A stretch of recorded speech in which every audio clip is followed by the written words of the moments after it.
construir. Ó Senhor Jesus. Não é nada fácil construir uma vida consagrada. Mas aleluia! Há uma vida dentro de nós maravilhosa. Amém.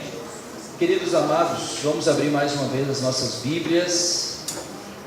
Vamos ler esses versículos que estão propostos para nós essa semana.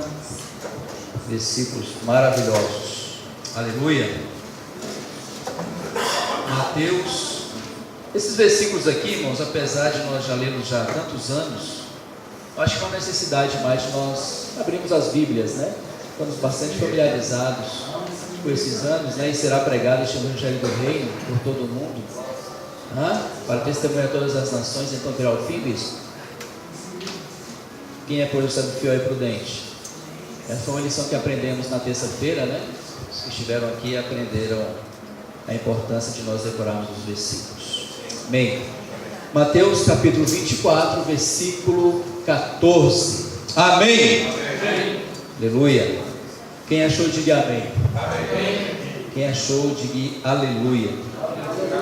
Então vamos abrir e vamos ler. E será pregado este Evangelho do Reino por todo o mundo, para testemunho a todas as nações. Então virá o fim. Mateus capítulo 24, versículos 45 a 47. Amém?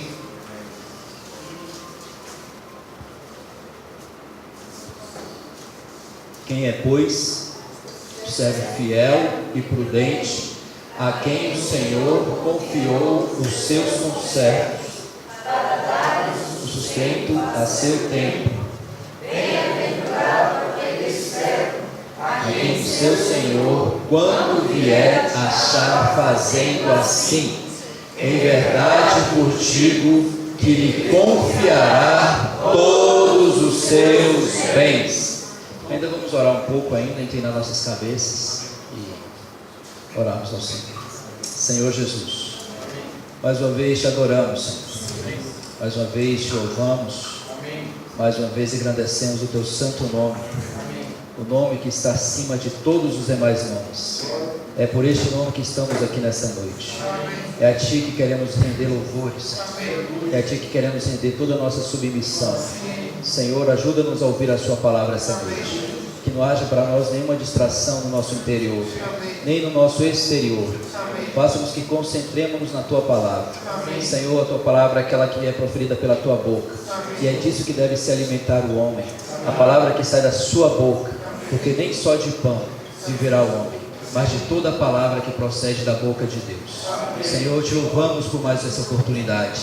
Obrigado, Senhor, por poder compartilhar com os irmãos a Tua palavra sagrada.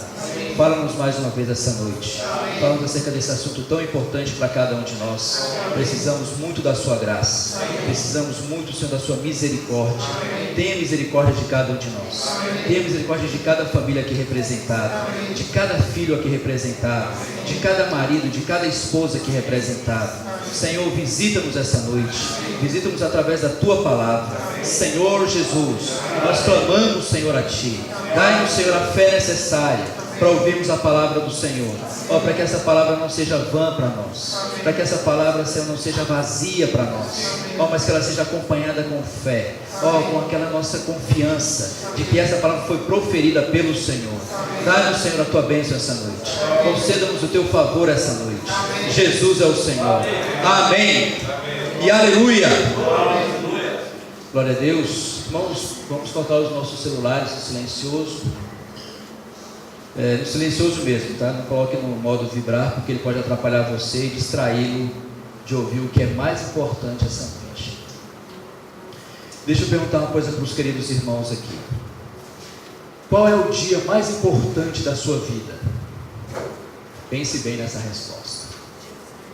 Qual o dia mais importante da sua vida?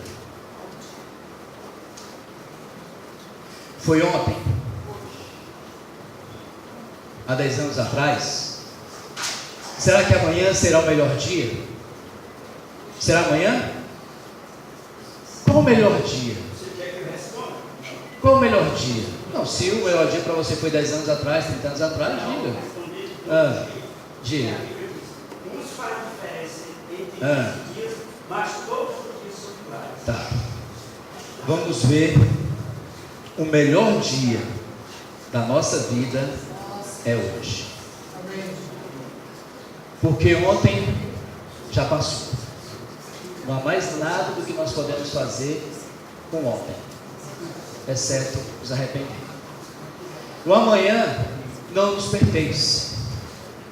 Ninguém nos garante que amanhã, ou daqui a 10 minutos, ou daqui a meia hora, ou daqui a 1 hora, estaremos vivos. Então o dia mais importante para nós é hoje. O dia singular das nossas vidas é hoje. Nós não podemos desprezar o hoje. É uma tendência nossa, principalmente quando somos jovens, deixar as coisas importantes para um dia que nós não sabemos se vai acontecer, que é o amanhã.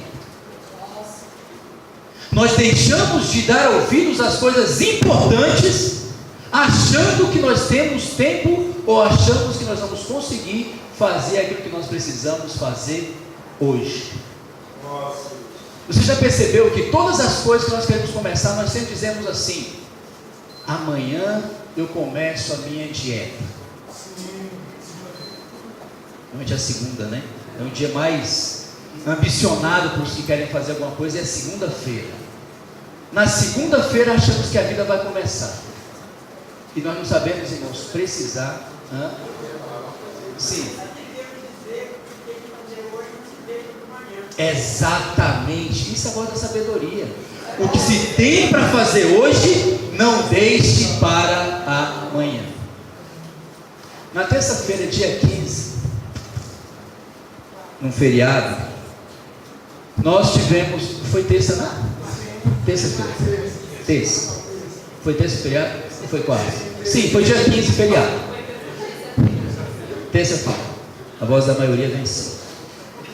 E o irmão que estava aqui conosco, ele falou uma coisa muito interessante, que nós muitas vezes não prestamos atenção. Ele falou bem assim: nós achamos que só quem morre são os idosos. Quem estava aqui lembra disso. Aí ele disse a frase: crianças também morrem. Amados, querida igreja do Gama, nós não podemos perder a oportunidade. Paulo, quando ele fala aos Coríntios no capítulo 6, segunda carta de Paulo aos Coríntios, capítulo 6, ele exorta os coríntios a prestarem atenção. Ele fala bem assim no versículo 1 e no versículo 2: e nós, na qualidade de cooperadores com ele, com Deus, também vos exortamos a que não recebais em vão a graça de Deus, porque ele diz: eu te ouvi no tempo da oportunidade. Ouçam: eu te ouvi no tempo da oportunidade. Amém? E eis agora o dia da salvação. Então que dia é esse? Hoje, agora, nesse minuto. E ainda na terça-feira, a vinda dele para cá foi para nos apresentar um programa chamado ANSI, que tem como objetivo treinar pais, treinar irmãos que servem as crianças, para que elas possam se tornar obreiros aprovados. Então ele veio nos apresentar como é que nós podemos fazer isso. E nós aqui temos tido muita preocupação com o futuro da igreja do Gama. Nós não queremos que a igreja no Gama desapareça. Nós não queremos que a igreja no Gama se torne uma igreja de, com todo respeito, por favor, com todo respeito, de gente mais velha. Há uma necessidade para o plano de Deus, uma renovação constante. Então, se nós não nos preocuparmos com a nossa base agora, nós poderemos desaparecer. Quem quer desaparecer? Aí eu vou imaginar o seguinte, que você não sabe se você quer aparecer ou se você não quer desaparecer. Quem quer desaparecer? Ninguém quer desaparecer. Então, irmãos, para que isso aconteça, nós precisamos cuidar da nossa base. E o que eu vou falar com os irmãos hoje está baseado um pouco dentro desse contexto, que nós precisamos aproveitar a oportunidade. Hoje nós estamos com um número bastante reduzido de irmãos, que vocês sabem, nós temos uma vida saudável de casais em Pirinópolis. Vários irmãos estão para essa vida saudável, vários casais, alguns irmãos foram para poder cooperar lá com os irmãos, e hoje nós temos esse número um pouco reduzido, né? Mas isso não nos impede de podermos ouvir a palavra de Deus. Eu queria compartilhar com os irmãos hoje. A vida de José é muito ampla, é muito rica, a história é muito didática. Cada um de nós, se formos a lê-la, nós vamos ter uma percepção, vamos ter uma interpretação para a nossa própria vida. Cada um de nós, cada profeta que vier aqui e for falar da vida de José, ele vai trazer um ponto de vista diferente da vida de José, que não se contradizem entre si. Pelo contrário, eles se complementam, eles se misturam com a nossa própria experiência. E eu quero compartilhar, contribuir com isso. Eram 7 etapas, mas como eu sei que o tempo não é favorável, eu vou falar somente de 4. E daí trazer uma aplicação para nós, baseado no tema que nós temos hoje, que é de administrador da igreja a governador do reino vindouro. Nós que já estamos aqui há bastante tempo, irmão, nós temos uma tendência natural, é óbvio, nós somos seres humanos, nós envelhecemos a nossa visão, a nossa percepção do que significa para nós reino vindouro. E talvez, por nós acharmos que seja vindouro, como não veio ainda, como não é uma realidade na prática palpável, como o livro de Apocalipse apresenta, como Isaías 66 apresenta, nós temos uma tendência de ignorar os assuntos relacionados ao quê? Ao reino vindouro. José, quando ele chegou a ser governador no Egito, ele passou por etapas.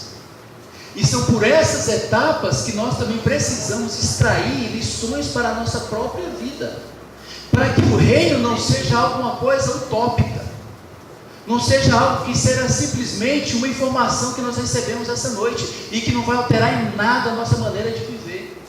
Nós vamos ver hoje princípios que vão nortear, que vão direcionar a minha e a sua vida. Não esqueça que o tempo da oportunidade é hoje. Não espere segunda-feira para começar. Nós temos uma mania nossa, né? É porque nós temos que dizer assim, não vou fazer, então eu digo que segunda-feira eu faço. É porque a gente não quer fazer.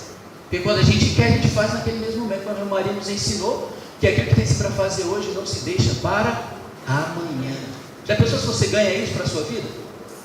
O que tem para fazer? Deixa eu dizer para você uma situação que aconteceu. Eu tenho uma grande preocupação quando o Senhor põe algo no meu coração. E tinha algo no meu coração sempre de um casal. Eles são irmãos em Cristo, mas eram muitos meus amigos. Nós tínhamos uma boa relação de comunhão. E o Senhor pôs no meu coração, liga para fulano. Não, depois eu ligo. Liga para fulano, muito forte. Depois eu ligo. Liga agora. Não, depois, deixa eu fazer isso aqui, depois eu ligo. Eu liguei no dia seguinte. no domingo à tarde, nunca esqueci, domingo à tarde, entrei no carro, peguei o telefone e liguei para ele. Não me atendeu, nunca tinha acontecido. Sempre que eu ligava, imediatamente ele me atendia. E nesse dia ele não me atendeu. Liguei para a esposa dele. Ela estava aos prantos no telefone. Falei, minha irmã, o que aconteceu? Deus pôs no meu coração que eu deveria ligar para vocês. O que aconteceu? Talvez, se eu tivesse ligado antes, como supôs no meu coração, talvez teríamos evitado o que aconteceu. Ele foi embora. Se mandou. Um irmão em Cristo Jesus. Um amado irmão em Cristo. Eu deixei para amanhã o que eu deveria ter feito hoje. Muitas vezes nós não vamos conseguir remediar o que acontece. Por muitas vezes nós deixamos passar oportunidades que Deus põe no nosso coração para fazermos e nós não fazemos. Quantas vezes você foi de visitar alguém e você não foi visitar? Quantas vezes você foi de pedir perdão para alguém e você não pediu perdão? Quantas vezes nós tivemos que fazer alguma coisa importante, mas pelas coisas menores da nossa vida, nós deixamos de fazer e perdemos oportunidades de ouro da nossa vida. O tempo da oportunidade é hoje. Nós podemos evitar tragédias se nós formos obedientes àquilo que o Senhor está nos falando na igreja local. Nós podemos evitar traumas terríveis se nós formos obedientes à palavra que o Senhor tem falado para nós na igreja local. Nós podemos evitar. Amém. Isso foi só uma palavrinha introdutória. Bem, nós vamos falar de 4 etapas da vida de José. A primeira etapa dele, que eu considero uma das mais importantes, das mais fundamentais para a vida de José, para ele ter se tornado o que ele se tornou, foi a família dele. A família de José. A estrutura familiar de José influenciou diretamente, profundamente, no que ele iria enfrentar na frente. As bases familiares de José, Jacó, Raquel e seus 11 irmãos, na verdade eram 12, porque tinha Diná não é contada, conta só os homens, mas na verdade ele tinha 13 irmãos, fora ele era mais 12, com Diná, né? A família, que há algum tempo nós aprendíamos na escola, os professores ensinavam isso, que a família é a célula máter, é a célula mãe da sociedade. A família é a parte, é o ambiente onde os caráteres dos filhos, dos seres humanos, dos cidadãos são formados. É na família, no ambiente familiar, onde os jovens precisam aprender os limites para viver em sociedade. É na família, irmãos, que nós aprendemos. É na família. É nessa estrutura que hoje está sendo completamente dilacerada, deturpada, corrompida, e muitas vezes nós contribuímos para isso. Prestem atenção. O tempo da oportunidade é hoje. A família de José contribuiu grandemente para aquilo que José se tornou. Foi lá que José aprendeu, irmãos, queridos pais que têm filhos pequenos ainda. Deixa eu dar uma dica para vocês. Irmãos, aprendam. Stephanie, seus filhos são pequenos ainda. Aprendam a dizer não para os seus filhos. Isso fará toda a diferença na vida deles. O não é a forma mais segura que nós podemos dar para os nossos filhos para enfrentarem as adversidades e as tentações que a vida lhe oferecerão. Hoje falta-nos dizer não. Hoje, infelizmente, os pais dizem não, dizendo sim. Os pais perderam a firmeza, perderam aquilo que lhe é característico, de poder contribuir para poder limitar a vida dos filhos. E nós limitamos dizendo para eles: não, você não pode fazer o que você quer. Você não pode andar com determinada pessoa.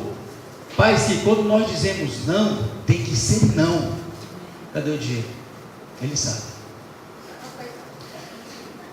Quando ele ouvia não, era não.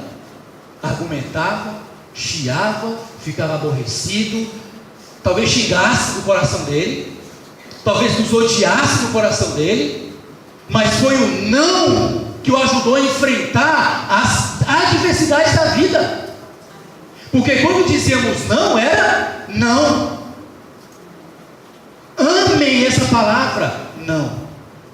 Quando o papai e a mamãe disser não, o que é? Não. Mamãe, eu quero ir para outro lugar? Não. Mamãe, eu quero fazer? Não. É mais seguro, querido.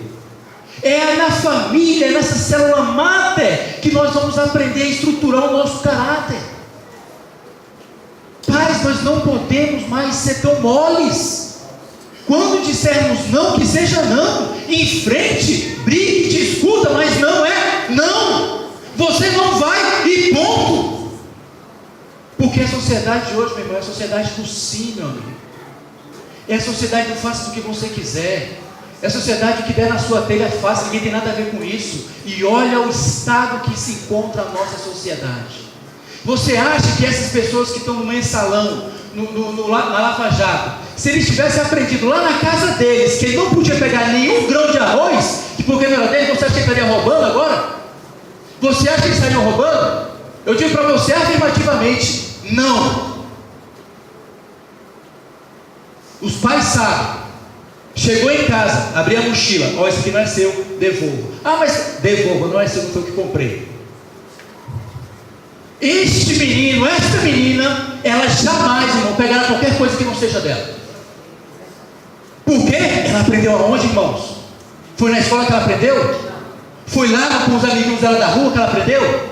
Não, foi lá na casa dela. Queridos irmãos, é agressivo o que eu vou falar para você nesse momento, mas foi assim que eu aprendi a purificar minha boca. Foi como uma brasa de Isaías no capítulo 6. A brasa tirada do altar. Sabe qual foi a brasa viva tirada do altar? Para mim, foi a mão poderosa da minha mãe querida. Foi aquela mão daquela mãe, aquela mão que purificou a minha boca. Foi aquela mão que, graças a Deus, abençoada, que um dia eu xinguei um palavrão. Meus pais nunca xingaram, eles são incrédulos na época. Meu marido, graças a Deus, se converteu, meu pai já está no caminho. Nunca xingaram um palavrão dentro de casa, seja ele de qual espécie que seja. Nunca. Quando foi um belo dia por causa dos amiguinhos, dos colegas, etc e tal, achei que eu poderia, olha só, que ousadia, irmão. Se não fosse aquele tapa aquele dia, eu seria o pior traste do universo. Querido, eu lembro, nunca esqueço, irmão, por isso que às vezes certas coisas são importantes para nossas vidas. Ouça. Estava lá minha mãe, num domingo, que a gente só comia frango no domingo, cortando, tirando a pele de um frango.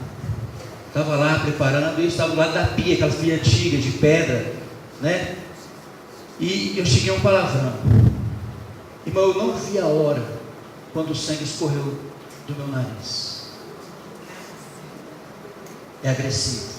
Talvez se fosse hoje, minha mãe estaria presa. Não estaria, porque eu não ia denunciá-la, porque eu tenho respeito pela minha mãe e pelo meu pai, ainda hoje. Mas aquela mão, como uma brasa viva, purificou a minha boca. A mão, aquilo que Provérbios ensina, a estutícia, a esperteza, nasce com a criança, mas a vara afasta dela e salvará a alma dela do inferno. Pais queridos, não cedamos às pressões dessa sociedade, meu irmão, sem nenhum escrúpulo. Nós vivemos uma sociedade sem escrúpulos nenhum, sem bom senso nenhum. A vida desse menino, José, que se mistura com as nossas vidas, foi feita dessa maneira. Os irmãos dele, querido, estavam tocando terror, estavam fazendo de tudo errado. Querido, Jacó disse para José: você não vai fazer como seus irmãos. Eu errei com eles, mas com você não vou errar. Eu vou te educar, menino. Eu vou te tratar como um rei. Eu vou fazer de você um homem. Eu vou fazer de você um cidadão. Eu vou fazer de você que você saiba viver em comunidade. Sabe que você tem que respeitar as pessoas. Sabe que você tem que respeitar onde você anda. Sabe que entrar e sair dos lugares. Você não vai envergonhar mais o nome do seu pai. E Jacó, meu irmão, ele botou toda a sua energia na educação de José. O pai dele foi fundamental. Você sabe por quê, irmãos? Porque aos 17 anos, esse menino foi roubado, assaltado da casa do seu pai. E sabe quem fez isso, irmãos? Vocês sabem quem lançou ele em um buraco, que o isolou, que o deixou de lado, que o abandonou? Sabe quem foi? Seus próprios irmãos. Os próprios, aqueles que deveriam proteger, que deveriam amar, que deveriam guardar, porque ele era mais jovem do que eles. Estes mesmos o lançaram dentro de um buraco, o abandonaram. Porque, irmão, vou dizer uma coisa para vocês mais jovens: fazer a coisa certa, querido, nos isola. Foi assim na vida de José. Fazer a coisa certa nos isola, nos torna muitas vezes abandonados, muitas vezes deixados, muitas vezes esquecidos. Fazer a coisa certa causa tudo isso para nós. Não deixemos de fazer a coisa certa por aquilo que pode talvez dar certo. Entenderam? Não deixemos de fazer a coisa certa para fazer aquilo que talvez pode dar certo. Aprendamos essas lições. A família de José foi de extrema importância na vida dele. Ele sai de casa aos 17 anos. Eu saí um pouco mais cedo, eu saí aos 16. Aos 17 anos, aquele menino é furtado da casa do seu pai. E aí, a partir desse episódio, começa a segunda etapa da vida de José, que são os seus sofrimentos. Gênesis 37, do capítulo, versículo 12 até o versículo 36. Ele é jogado dentro da cisterna, ele é vendido aos midianitas e é levado para o Egito. Os sofrimentos de José nos ensina algo importante para nós também. Porque, queridos, se tem uma das coisas que nós, seres humanos, mais relutamos contra Deus, é pensar que Ele, sendo todo-poderoso, sendo bondoso, nos vê sofrer e não faz nada. Esse é o maior dilema da sociedade moderna. Como é que pode um Deus bondoso ver as pessoas sofrerem e não fazerem nada? Nós que estamos aqui esta noite temos que compreender a razão do sofrimento. A primeira razão pelo qual nós sofremos é por causa da queda. A queda de Adão trouxe à humanidade, Romanos 5,12. Quem estava aqui na terça-feira? Romanos 5,12. Assim como por um só homem entrou o pecado no mundo, e pelo pecado a morte, assim a morte passou, assim também a morte passou a todos os homens. Por quê? Todos pecaram. Uma salva de palmas.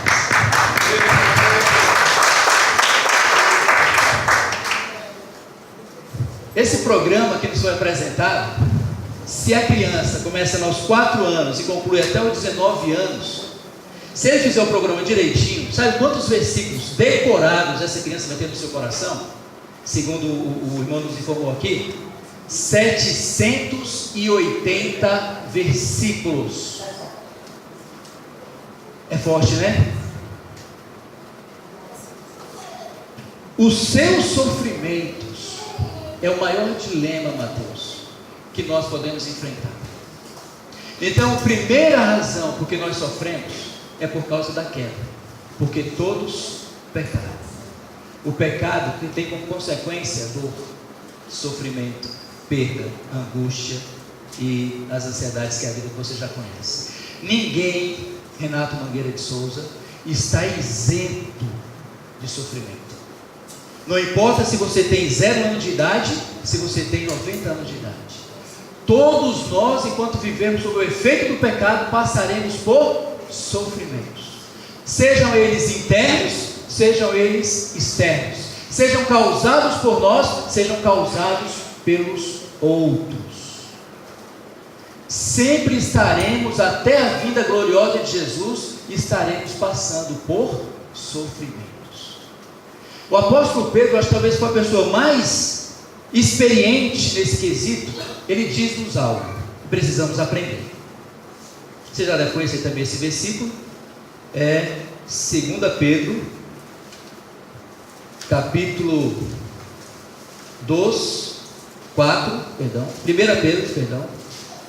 1 Pedro, capítulo 4, versículos 12 e 13. Senhor Jesus. Pedro diz-nos o seguinte: amados, amém? Ele diz-nos: amados, não estranheis o fogo ardente que surge no meio de vós, destinado a provar-vos, como se alguma coisa extraordinária vos estivesse acontecendo.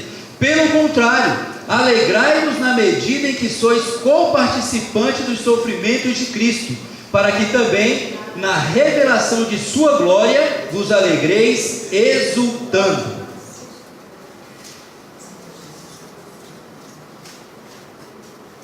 José foi alguém que sofreu bastante. E ele sofreu, agora aqui, é a razão pelo que sofremos. A primeira é o pecado, a razão pelo que sofremos. Qual a razão, qual o motivo do nosso sofrimento? Pedro também nos ensina. Ele fala assim: não sofreis nenhum de vós por ser assassino, por ser malfeitor, por ser aqueles que se intrometem na vida dos outros. Na vida dos outros, aquele que fala besteira, vai no Face, vai lá e começa a falar coisa, aquilo tem uma consequência depois. Vem uma avalanche de coisas contra você. Então você causou esse sofrimento. Não sofra por causa disso. O sofrimento a qual nós devemos estar sujeitos e submissos deve ser esse, no capítulo 15. Aí ele vai falar o que eu acabei de dizer, mas fala assim no versículo 16: mas se sofrer como cristão, não se envergonhe disso, antes glorifique a Deus com esse nome. Glorifique a Deus com esse nome.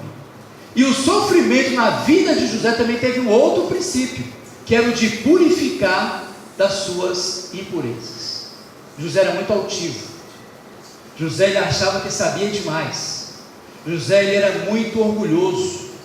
Pô, imagina você, um jovem de 17 anos, receber uma revelação, um sonho de que você vai governar sobre seu pai, sobre a sua mãe e sobre seus irmãos.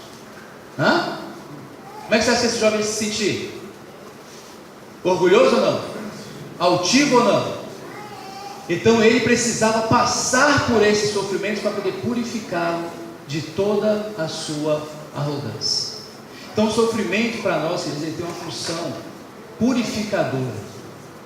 Pedro também no capítulo, depois você pode ler lá, ele fala: se necessário sejais contristados por várias provações. Se necessário sejais contristados, apertados, espremidos por várias provações. Não é por uma provação, são por várias provações.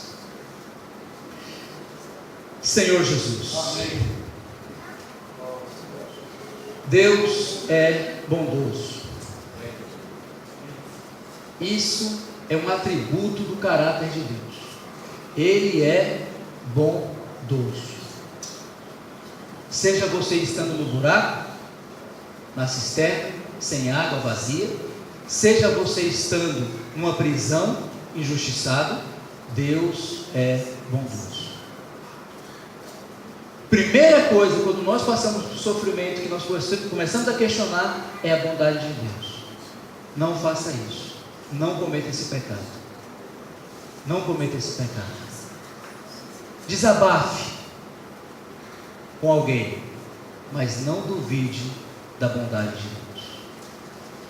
José, quando estava lá na prisão, no Gênesis 41, ele estava dizendo para o copeiro-chefe: quando você sair, por favor, lembre de mim, não esqueça de mim. Eu estou aqui nessa casa injustiçado, eu não deveria estar aqui, eu fui colocado aqui injustamente. Quando você estiver lá com o faraó, interceda por mim. Ele estava desabafando, ele estava dizendo: eu não deveria estar aqui, eu não deveria passar pelo que eu estou passando, mas eu estou passando.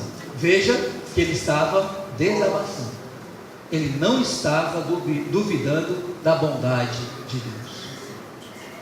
Quando passarmos, e nós vamos passar, eu lhe afirmo e lhe garanto isso, um dia, mais cedo ou mais tarde, o sofrimento vai bater a nossa porta. Não duvide da bondade de Deus.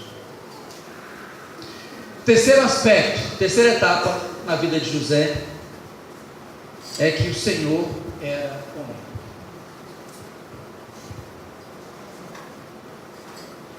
A bênção de Deus estava sobre José. A mesma coisa. É difícil para a nossa mentalidade, Gianluca, imaginar como é que pode eu passar pelo que eu estou passando e você dizer que Deus é bom, dizer que a bênção de Deus está comigo. É muito difícil. Por isso que nós precisamos aprender a estar próximos do Senhor, aprender a conhecê-lo através da sua palavra, a maneira como Ele trabalha nas nossas vidas. Ele não vai trabalhar na sua vida da mesma maneira que trabalhou na minha. Na vida do Claudio, Ele trabalhou de uma maneira, na vida do Marcos aqui, Ele trabalhou de uma outra maneira. O Senhor trabalha de várias maneiras na vida de cada um de nós. Ele tem uma maneira especial, irmãos, de espremer você. Não se preocupa não. E quando você vê algo lhe espremendo, veja a mão invisível de Deus e agradeça a Deus para a sua mão estar ainda sobre você, porque isso é uma bênção. Ter a mão de Deus, lá como diz em Hebreus, no capítulo 12, que ele fala que Ele disciplina a quem Ele ama. A mão de Deus pode ser muitas vezes a disciplina dEle sobre a sua vida. Agradeça por isso. Agradeça por isso. Louve a Deus por isso, porque a mão dEle está sobre você. Porque um dia, se Ele tirar a mão dEle, que acabou a nossa vida, acabou tudo. É motivo de regozijo, como diz Pedro, quando nós temos a mão de Deus sobre a nossa vida. Aleluia.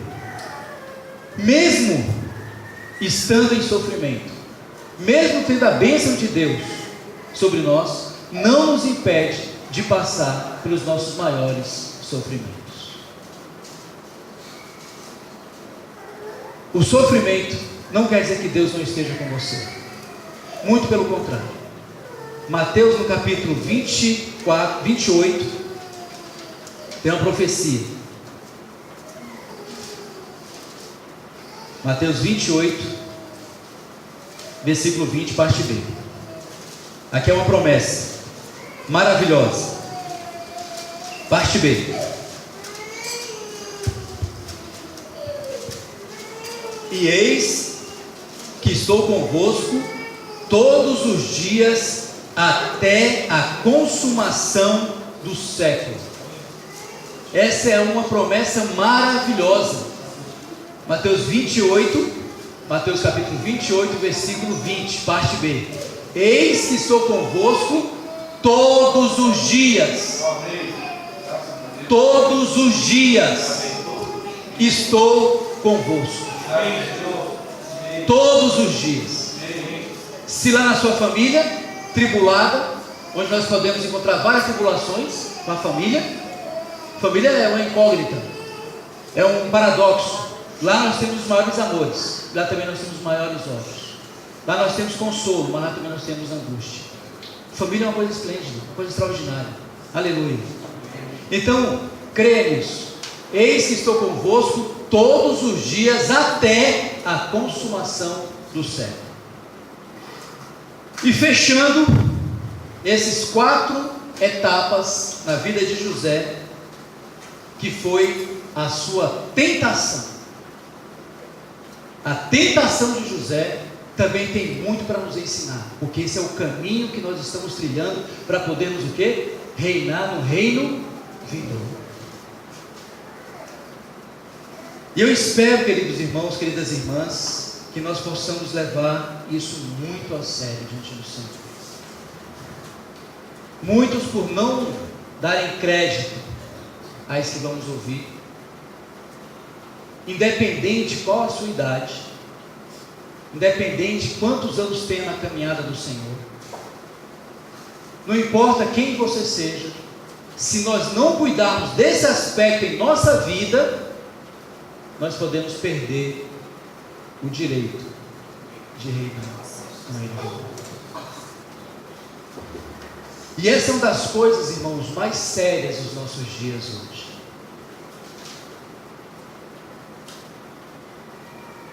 Se não cuidarmos desse aspecto, nós podemos voltar a nossa trajetória a perder. Queremos aprender na vida de José, por isso que eu falei, irmãos, no início.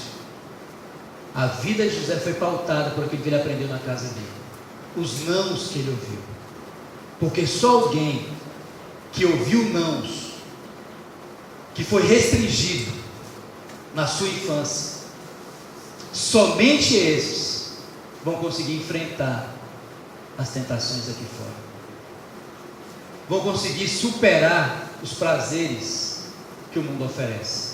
E tem muitos prazeres, viu? Muitos prazeres que nos são oferecidos todos os dias.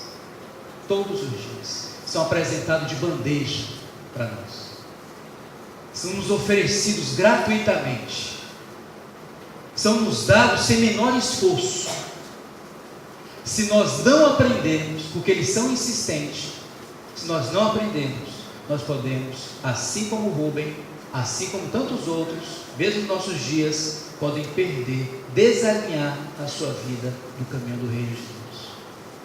O reino não é só uma questão, irmãos, que está à nossa frente, não. O reino é alguma coisa que está sendo decidido hoje.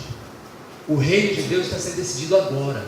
A maneira como nós ouvimos, a maneira como nós nos comportamos, a maneira como nós estamos dando importância à palavra de Deus, é hoje que está sendo definido, não vai ser amanhã. Esqueça o amanhã, é hoje, é agora. Se não prestarmos atenção, nós vamos tropeçar.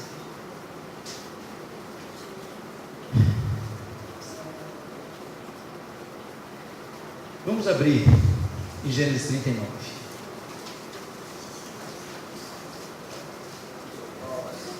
Gênesis 39. José está na casa de Potifar, comandante da guarda do faraó.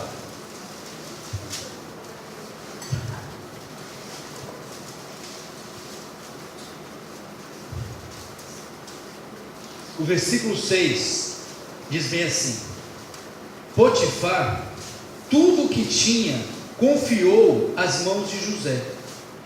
Preste atenção, sublinhe na sua Bíblia se você quiser, a palavra confiou. Confiou às mãos de José, de maneira que, tendo por mordomo, de nada sabia, além do pão com que se alimentava. José era formoso de aporte e de aparência. Eu procurei entender por que o Espírito Santo teve que colocar essa parte, que ele era formoso de porte e de aparência. Tem tudo a ver com o que vai acontecer depois. Por isso que ele tinha que destacar que ele era porte de aparência. Era um camarada disciplinado, um camarada diligente, era um camarada bonito, não só o seu semblante, de porte também, porque ele era trabalhador. Ele não era preguiçoso, ele era trabalhador. As coisas que ele precisava fazer, ele não deixava para depois. Por isso que Potifar colocou confiou a ele toda a sua casa. Toda a sua casa. Confiou às mãos de José. Irmãos, confiança é uma coisa muito importante para a nossa caminhada em direção ao reino. Você já parou para perguntar-se se você é uma pessoa confiável? Você já perguntou-se se as pessoas confiam em você? Se nós podemos confiar algo nas suas mãos? Será, irmãos e irmãs, que o seu esposo confia em você? Será que sua esposa confia em você? Confiança, queridos. Quando há desconfiança dentro de um ambiente, é a pior tragédia. Você bota uma pessoa dentro da sua casa, você não conhece essa pessoa, você deixaria suas joias lá em cima da sua estante? Por que você não deixaria? Porque você não confia. Você vai guardar todas as coisas que você tem de valor, você vai esconder em algum canto, trancada, porque você não confia. Porque você tem uma pessoa que você não confia, desestabiliza o ambiente. Por que o faraó Potifar estava tão tranquilo? Porque ele confiava em José. José era alguém confiável. E essa nossa trajetória, as coisas, irmãos, que Deus está colocando nas nossas mãos hoje, na igreja, nós estamos sendo confiáveis? Nós estamos levando, irmãos, a sério o que Deus tem colocado nas nossas mãos hoje? Nós estamos levando a sério o serviço ao qual Deus confiou a você? Você está sendo uma pessoa confiável? Será que nós podemos entregar um serviço para você e simplesmente esquecer dele, como Potifar fez? Será que você vai zelar por esse serviço? Será que você vai ter entusiasmo para esse serviço? Vamos, ouçam. José não era só confiável quando Potifar estava em casa, não. Porque muitas vezes nós somos muito confiáveis quando nós temos esses olhos físicos sobre nós. Nós deixamos de fazer coisas porque tem olhos físicos nos vendo. Nós deixamos de falar coisas porque nós temos olhos físicos nos vendo, olhos conhecidos. Mas a grande questão é, quando você está sozinho, quando não tem nenhum olho humano além dos seus, como é que você se comporta? Você é uma pessoa confiável? Nós estamos falando de coisas de reino. E eu não quero olhar para o reino como uma coisa lá hoje, não. Eu quero olhar para o reino hoje, aqui e agora. Como é que eu estou levando as coisas hoje, a minha vida, como é que eu estou levando? As finanças que Deus confiou nas minhas mãos, como é que eu estou levando hoje? Eu estou sendo uma pessoa confiável? Você, irmão, quando está com as finanças nas mãos, você é uma pessoa confiável? O seu pai, quando bota um valor na sua mão, você é uma pessoa confiável? Quando você está em casa sozinho, você é uma pessoa confiável? Nós precisamos tornar pessoas confiáveis. Queremos ser tais pessoas, porque confiança traz credibilidade. Você não fica desconfiado da pessoa. Será que é ele? Será que não é ele? Será que ele vai? Será que ele não vai? Não tem essa preocupação, porque você confia. Irmãos, Deus nos ajude. Esses versículos que nós lemos aqui agora, está aqui, ó. Eu não falei nada disso aqui agora, mas está tudo aqui, está tudo aqui, ó.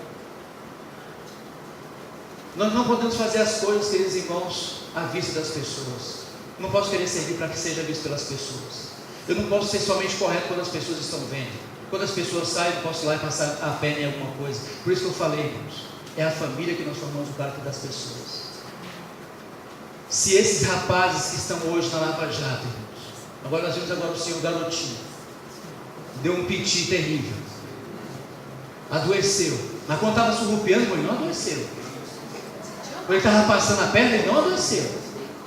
Mas quando, irmãos, é incrível, porque muitas vezes nós só vamos falar que nos arrependemos quando somos descobertos. Se alguém descobrir os nossos podres, aí não, meu Deus, por que eu fiz isso? Não devia ter feito aquelas lágrimas de crocodilo. Se eles tivessem aprendido a lição que minha mãe deu quando eu era pequeno em casa: quem tem coragem de pegar um grão, tem coragem de levar um caminhão. Se eles tivessem ouvido isso da mãe deles, certamente eles não estariam hoje sendo acusados na Lava Jato. Um dia também nós teremos uma Lava Jato espiritual. nós teremos o tribunal de Cristo, onde toda a nossa história vai ser passada a limpo.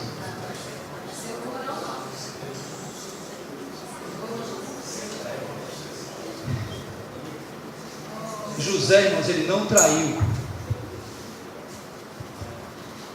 a confiança de Potifar, mesmo sendo a sua esposa uma mulher bonita, atraente, cheirosa, boa lábia. Sabe por quê? Nós atribuímos muito às situações, mas nós temos um exemplo de uma pessoa que não foi um dia, não foram 2 dias, não foram 3 dias, não foram 4 dias, não foram 5 dias, foram vários dias. Essa mulher importunando esse jovem bonito, de aparência, não é nossos jovens aqui, nossos meninos, viu tanto que eles são bonitos? Imagina como é que é na escola desses meninos. É difícil ou não é? Resistência para dizer não. Não só a tentação moral, a droga, o cigarro, o álcool. Vai vir uma? Não. Vai vir 2? Não. Vai vir 3? Não. Vai vir 4? Não. Vai vir 5? Não. Vai vir 10? Não. Vai vir 1000? Não. Por quê? Resistir ao diabo e ele fugirá de vós. Se não aprendemos essa lição, o que acontece? Vem uma? Não. Vem 2? Não. Na terceira? Sei. Não. Hoje não. Volta amanhã de novo. Eu só vou ver como é que é. Não, hoje não. Vou ficar só aqui com vocês. Não é assim? Daqui a pouco está fazendo o quê? A mesma coisa que os outros estavam fazendo. Porque faltou força de dizer não. Porque ele aprendeu não, querendo dizer sim. Então isso ele vai levar. Por isso, pais queridos, por favor, não desprezem a palavra não. Amem a palavra não. Se está na sua casa ainda, você não quer uma coisa, diga não. É assim. Sabe que ele, sabe? É adulto, já trabalhava, mas era não. Aqui é a nossa casa. É não. Aprenda essas lições e Deus vai nos abençoar ricamente, grandemente, com homens e mulheres de Deus. O que nós queremos formar nessa igreja é homens e mulheres de Deus, capazes de enfrentar toda e qualquer tentação que nos sobrevém. São 9h15, nós começamos a falar 8h30, então é um tempo suficiente para nós podermos compartilhar com os irmãos. Tinha outros assuntos aqui, mas vamos deixar para uma próxima oportunidade. Amados, que o Senhor nos abençoe. Amém. Que o Senhor nos ajude a dar importância às suas palavras. Amém. Que vejamos as palavras que ouçamos essa noite, como diz, para terminar, Hebreus capítulo 3, vou terminar aqui esse capítulo, versículo 7 e 8.